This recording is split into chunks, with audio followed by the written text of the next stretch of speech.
What are you thankful for? Do you thank God daily for even little things?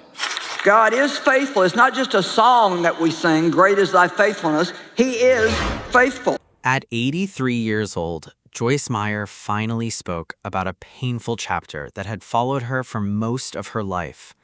For decades, millions knew her as a teacher of forgiveness, healing, and faith.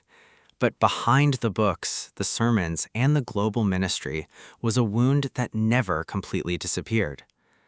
The surprising part wasn't that someone had hurt her, it was who that person was. Was it a critic who attacked her ministry, a rival preacher, someone who betrayed her trust, or was it someone much closer than anyone ever imagined? And if Joyce Meyer built an entire ministry around forgiveness, why did it take so many years for her to fully confront the person who caused her the deepest pain? The answer is far more complicated than most people realize. To understand why forgiveness became such a central part of Joyce Meyer's message, we have to go back to the years she rarely spoke about in public. As a child, Joyce lived with experiences that would affect her for decades. The pain wasn't something that disappeared when she grew older. Instead, it followed her into adulthood, influencing how she saw herself, how she trusted others, and how she viewed the world around her. For many people, childhood wounds slowly fade with time, but some wounds do the opposite. They stay hidden beneath the surface, shaping decisions, emotions, and relationships in ways that are not always obvious. Joyce has often described feeling broken inside during those early years. While others saw an ordinary young woman building a life, there was a deeper struggle taking place that few could understand. Yet something remarkable happened. Instead of allowing those experiences to completely define her future, she began searching for answers. Over time, that search led her toward faith. At first, the change wasn't dramatic. The painful memories were still there. The anger hadn't simply vanished overnight. The questions remained. Why did this happen? Why was so much pain allowed into her life? And perhaps most importantly, could she ever truly move beyond it? Those questions would eventually become the foundation of a ministry that reached millions. But before that happened, Joyce faced a challenge that many people never see when they hear her speak today. Because finding faith was one thing, learning how to forgive was something entirely different. And the person she would struggle most to forgive was closer than anyone imagined. As Joyce's faith grew stronger, something else began to happen. The painful experiences from her childhood started shaping the way she understood other people's struggles. Many speakers teach from what they've studied. Joyce often taught from what she had lived through. People who listened to her messages noticed that she spoke openly about emotional wounds, fear, rejection, and brokenness. Unlike many public figures, she rarely presented herself as someone who had always been strong. Instead, she talked about the battles she had faced and the lessons she was still learning. That honesty helped her connect with audiences in a powerful way. Before long, what began as local teach-in opportunities grew into something much larger. Conferences became bigger, more people attended. Her books reached new readers. Television broadcasts expanded her audience across the world. Soon, millions of people knew the name Joyce Meyer. From the outside, it looked like a remarkable success story. A woman who had overcome adversity was now helping others do the same. But success has a way of hiding unfinished struggles. While her ministry was growing, some of the deepest questions from her past had not completely disappeared. The memories were still there. The hurt was still part of her story. And that created a difficult tension. How could someone teach forgiveness to millions while still wrestling with painful memories of her own? Was she completely free from the anger of the past, or was there still one relationship that remained harder to heal than all the others? As her influence continued to grow, another challenge began to emerge, one that had nothing to do with her childhood and everything to do with the spotlight that now followed her everywhere. As Joyce Meyer's audience grew, so did the attention surrounding her ministry. For many people, her story was inspiring. Here was a woman who had overcome a painful past and built one of the largest Christian ministries in the world. Her books became bestsellers. Her television program reached viewers across multiple countries. Through humanitarian efforts, food, medical care, and disaster relief were provided to people facing difficult circumstances. To her supporters, Joyce's success was evidence that her message was helping people. But not everyone saw it that way. As her influence expanded, critics began asking tough questions. Some challenged her teachings. Others questioned certain beliefs associated with the broader prosperity gospel movement. There were debates about whether faith should be connected to financial success, personal achievement, and material blessings. Critics argued that such teachings could create unrealistic expectations. Supporters responded that Joyce's message was really about hope, personal responsibility, and believing that positive change was possible. The disagreement grew into a much larger conversation that extended far beyond Joyce herself. Suddenly, she wasn't just a teacher. She had become a symbol and a debate taking place across modern Christianity. Yet, despite the criticism, one thing remained remarkably consistent.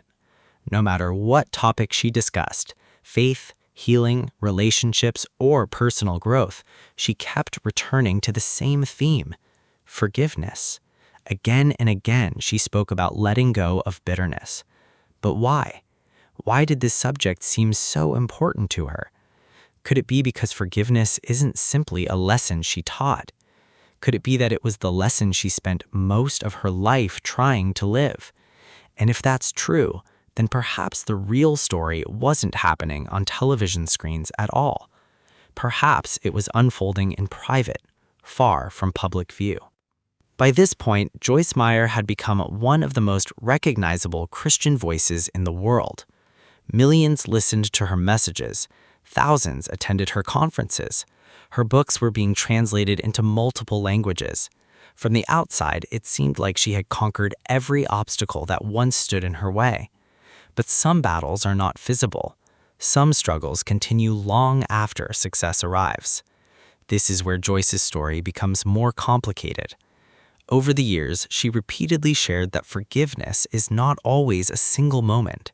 Sometimes it is a process. Sometimes it requires making a choice long before the emotions catch up. That idea may sound simple. Living it is something else entirely. Many people assume that once someone becomes successful, the pain of the past simply disappears, but emotional wounds rarely work that way. Memories remain. Questions remain. And in Joyce's case, the person connected to some of her deepest pain was not a stranger. It was someone she had known her entire life. Yet instead of speaking about revenge, she often spoke about responsibility. Instead of encouraging people to hold on to anger, she challenged them to release it. Why would someone do that? What could possibly lead a person to show kindness towards someone who had caused so much suffering? According to Joyce's own account, there came a point when she realized that bitterness was hurting her more than the person she was angry with. That realization changed everything. But what happened next surprised even many of her longtime followers, because the steps she took afterward were not what most people would have expected. In fact, they would eventually become one of the most talked about parts of her personal story. Most people expect forgiveness to happen after an apology. They expect the person who caused the pain to admit what they did, show regret, and try to make things right. But Joyce Meyer's story did not follow that path. According to her testimony, there was a time when she realized she could not wait for someone else to change before she found peace herself. That was a difficult truth to accept. For years, she had carried memories that would have left many people bitter. Yet the more she studied the message she was teaching, the more she felt challenged by it. How could she ask others to forgive if she refused to do the same? That question forced her to confront something she had spent years avoiding. Instead of waiting for her feelings to change, she chose to act first. And what happened next surprised many people. Rather than cutting all ties with the people connected to her painful past, Joyce has shared that she began showing kindness even when it felt undeserved. She made decisions that went against what many would consider natural. To some observers, it seemed impossible. Why help people who had hurt you? Why show compassion when anger would feel easier? Yet Joyce repeatedly explained that forgiveness was not about saying the past was acceptable. It was about refusing to let the past control the future. But even after making that decision, another question remained. Did those actions actually heal the wounds? Or was there still a deeper part of the story that few people knew? Because as the years passed, something unexpected. She has shared that she believed her father eventually experienced a spiritual transformation later in life. For someone who had carried years of hurt, that possibility raised difficult emotions. What do you do when the person who caused your deepest pain begins to change? Can years of damage truly be overcome? Can forgiveness survive memories that never completely disappear? These are questions that do not have easy answers. Some people admired Joyce's response.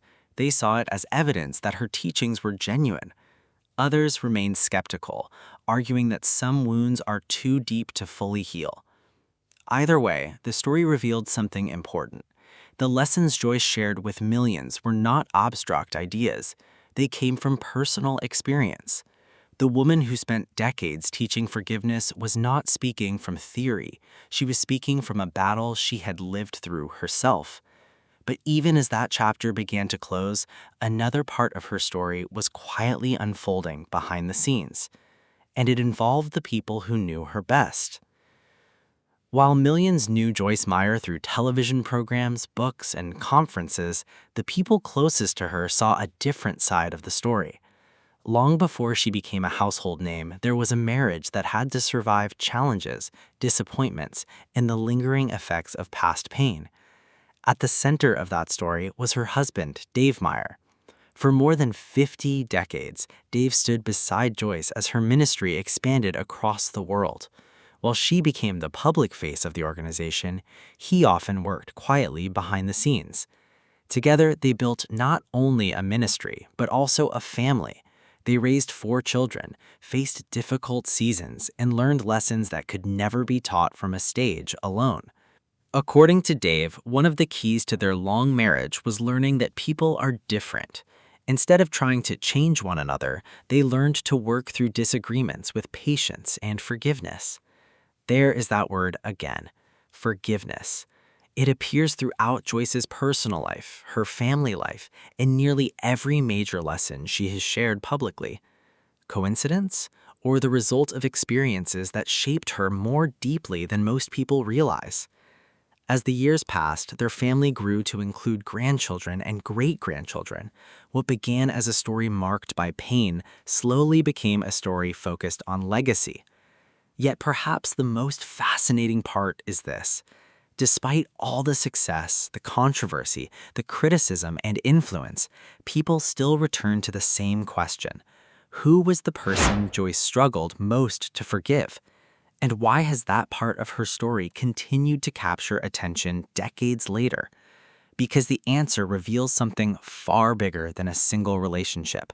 It reveals the message at the center of her entire life.